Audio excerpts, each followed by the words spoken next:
One frozen wasteland of Niflheim in the year 2054, Mickey 17 wakes up half buried in a ditch, his body stiff and aching as he shakes off the disorientation. He quickly realizes that both his communication link and thermal systems have failed. Looking around, he spots a rescue ship not too far away and immediately calls out for help. A man named Timo approaches, appearing ready to lend a hand. However, just as Timo moves closer, he suddenly hesitates. Instead of helping, he coldly informs Mickey that he will only take his flamethrower, not him, because the ship will simply print another copy if he dies. Without another word, Timo turns and walks away, leaving Mickey stranded as the frigid wind howls around him. Mickey senses something watching him. Looking up, he spots eerie, shadowy creatures lurking in the distance, their glowing eyes fixed on him. A chilling realization sets in: he won't survive the night. The next morning, Mickey's voice narrates the brutal reality of his existence. Every time he dies, his body is reprinted, and his consciousness, stored in a device known as a brick, is implanted into the new version. He explains that this technology is forbidden on Earth due to ethical concerns, which is why it is only used in deep space missions where disposable workers like him, expendables, are needed for high-risk tasks. As part of his duty, scientists put him through extreme experiments, exposing him to lethal radiation. Outside the ship, each time he succumbs, his death is treated as routine. His replacement is printed without hesitation. Mickey then reflects on the events that led to him becoming unexpended. His downfall began when a close friend convinced him to invest borrowed money into a collapsing company. When they were eventually caught, they were dragged before Darius Blank, a powerful and merciless business tycoon with no way out. Mickey saw only one escape: leaving Earth behind. He applied for an off-world expedition to help colonize an ice-covered planet, completely unaware of what being an expendable truly meant. His application was accepted immediately, but it was only after he was already signed on that a company representative explained the grim details. She walked him through the process of cloning memory transfers and body printing to finalize his enrollment.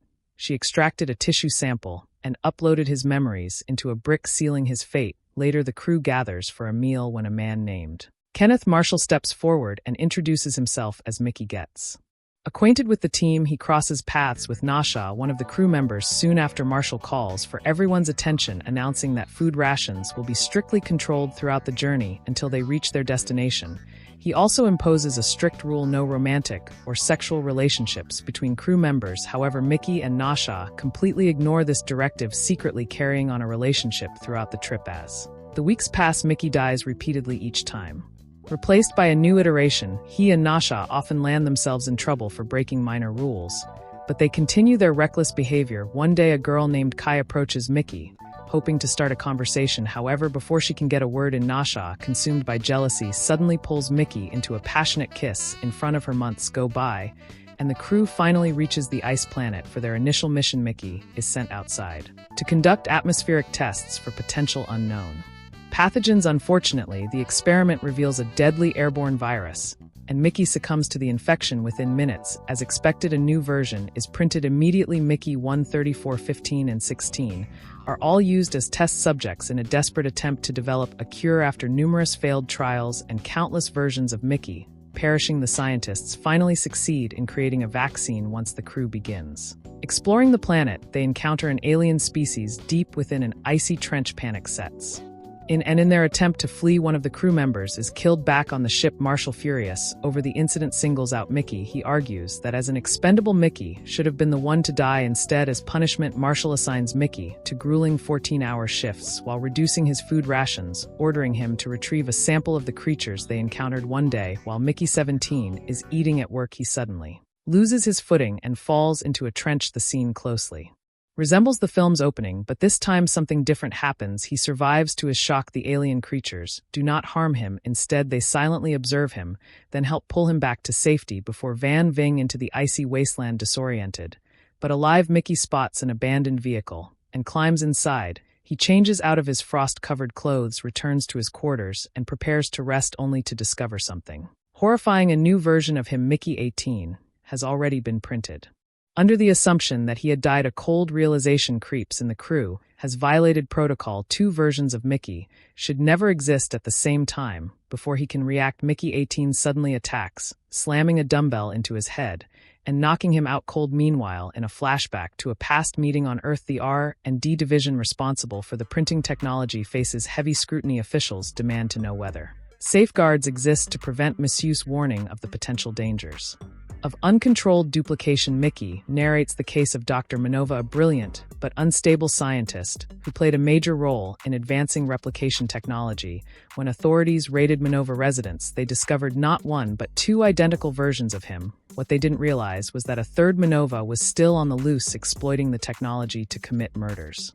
Eventually, all three were captured, leading to the establishment of an ironclad law: no duplicates could exist at the same time. Back aboard the ship, Mickey 18 drags an unconscious Mickey 17 inside a trash can, preparing to dispose of him. However, Mickey 17 is already awake. Mickey 17 suddenly retaliates, swinging a dumbbell at him, but Mickey 18 is faster. He swiftly counters, overpowering Mickey 17 and forcing him dangerously close to the edge of the broiler. Desperate, Mickey 17 tries to negotiate, pleading for his life, but Mickey 18 remains cold and unmoved. Just as he is about to finish him off, footsteps echo down the hall. Someone is approaching, forcing Mickey 18 to yank Mickey 17 back to avoid suspicion. Meanwhile, Timo arrives, secretly selling drugs to the crew. Mickey 18, noticing the exchange, angrily confronts Teo and shoves him toward the broiler. Mickey 17 rushes to intervene, but before he can react, Mickey 18 grabs a metal rod and turns his attention toward Neon, Nasha, and another crew member. Storm and just in time stoing the fight. Mickey 18 and Nasha leave together, heading toward her quarters. As Mickey 17 prepares to follow them, a crew member pulls him aside, informing him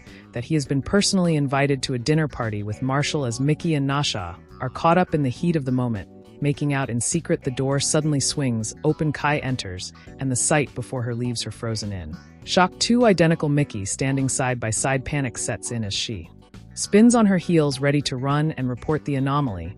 But before she can escape, Nasha grabs her, seizing the opportunity. Kai smirks and makes a bold proposition. She suggests that Nasha keep Mickey 18, while she takes Mickey 17 for herself. Nasha, still under the influence of drugs, reacts with fury. Meanwhile, Mickey 17 and Mickey 18 get into a heated argument, their voices rising as tensions boil over the situation quickly spirals out of control when Mickey 18, blinded by rage, grabs a gun and storms off, intent on killing Marshall. At that very moment, Marshall is addressing the crew, discussing a mysterious rock formation. When chaos suddenly erupts, a crew member shouts something is moving within the rock. Panic spreads as Mickey 18 raises his weapon, taking aim at Marshall, ready to pull the trigger. But before he can fire, another crew member tackles him, sending both crashing to the ground. The commotion worsens as the crew scrambles, trying to capture the alien creature. Marshall, spotting Mickey 17 among the chaos, immediately orders him to assist in the hunt. As the mayhem unfolds, Mickey 18 sees another opportunity to assassinate Marshall. But just as he's about to act, Marshall's expression changes. Before anyone can react, another alien creature bursts out from the damaged rock and lunges at Marshall. Instinctively, he shouts for his men to kill it, and within seconds gunfire erupts, riddling the creature with bullets. With the immediate threat neutralized, Marshall shifts his focus back to the duplicated Mickeys, his face darkening, realizing protocol has been broken. Marshall issues a firm command. Mickey 17 and Mickey 18 are to be arrested immediately and locked in the ship's jail. Locked away, Mickey 17 and Nasha reflect on everything that has happened. As they piece things together, a chilling realization dawns on them: the native creatures were the ones who saved Mickey 17 from the trench. Their thoughts are interrupted when Teo enters the cell. He smirks, revealing that he was sent by Darius Blank with a grim mission. He must record a video of Mickey's execution. However, before he can carry it out, Mickey 18 and Nasha fight back, overpowering both Timo and his accomplice. They manage to escape the prison, but their freedom is short-lived. The ship's security team quickly catches up to them, and they are sentenced to execution. As they are escorted toward their fate, they notice something unsettling. Hundreds of native creatures have surrounded the ship, watching in eerie silence. One of the crew members nervously points out that ever since they captured the alien infant, it has been crying nonstop inside the ship. Marshall's wife, cold and merciless, takes a knife and cruelly amputates the creature's tail without hesitation. She prepares a soup using the severed limb. Marshall arrives moments later, taking control of the situation to ensure order. He marks Mickey 18, permanently distinguishing him from Mickey 17, but that isn't enough. He takes it a step further, deleting vital parts of Mickey's memory from the brick, erasing pieces of his past. As he asserts his dominance, Nasha steps forward, defiant. She argues that Mickey 18 was the one who originally spotted the second alien, and he shouldn't be treated as disposable. But Marshall cuts her off, showing no interest in her protests. Instead, he shifts the focus to preparing for war. Nasha, unwilling to back down, boldly challenges him. She insists that the native Creatures aren't looking for a fight, they will only retaliate if provoked. One of the scientist's steps in proposing. A radical idea communicating with the creatures using a translator. Marshall scoffs, dismissing it outright. But before he can continue, the captive alien humiliates him in front of the entire crew, triggering his rage. Furious, he turns his anger toward Nasha, their argument escalating until he is backed into a corner. Desperate to reassert control, Marshall makes a sadistic decision. He orders the captive creature to be thrown into the broiler, incinerating it alive as the creature plummets toward certain death. Nasha reacts. Without thinking, she lunges forward, catching it with her mouth in a last-ditch attempt to save it. Meanwhile, one of the crew members discreetly records the entire scene, capturing undeniable evidence of Marshall's cruelty. Determined to wipe out the native species, Marshall orders the deployment of a highly toxic gas to exterminate them. His wife, always eager for cruelty, twists the mission into a game. She declares, "Whoever brings back 100 creature tails survives. The loser dies." Without warning, Mickey 17 and Mickey 18 are shoved off the ship's ramp, thrown into the frozen wasteland. Before they leave, a sympathetic scientist secretly hands Mickey 17 a prototype translator. Venturing deeper into the frozen terrain, Mickey 17 and Mickey 18 finally arrive at the stronghold of the native creatures. There they come face to face with the leader. Using the translator, Mickey 17 expresses his gratitude for being saved and warns the leader about the humans' plan to release deadly gas. However, the leader has his own question. He demands to know, "Why did your people kill one of ours? Luco was just a child." Ever the cynic, Mickey 18 responds coldly, asking what would happen if the humans killed more of their young. The leader's response is chilling. "If another child is taken, the creatures will wipe out every last human on the planet." To emphasize his point, he emits a piercing high-frequency scream so powerful it could kill any human. Instantly realizing the stakes, Mickey 17 signals that they must return the captured infant before it's too late. Back on the ship, Marshall's advisor argues that the leader should be negotiating with Marshall, not Mickey 17. Marshall, never want to let go of power, leaves to confront the situation personally, temporarily handing command over to his wife. At the negotiation site, the native leader delivers a final ultimatum. One of the two Mickey must die as retribution. Back on the ship, Nasha realizes time is running out. She grabs Marshall's wife by the throat, demanding that the baby be returned. When she finally lets go, Marshall's wife retaliates, slashing her with a knife. During the struggle, the rope securing the baby nearly slips loose. But Nasha, despite her injury, manages to grab it just in time and escapes with the infant. As tensions reach their breaking point, both Marshall and the native leader prepare for war.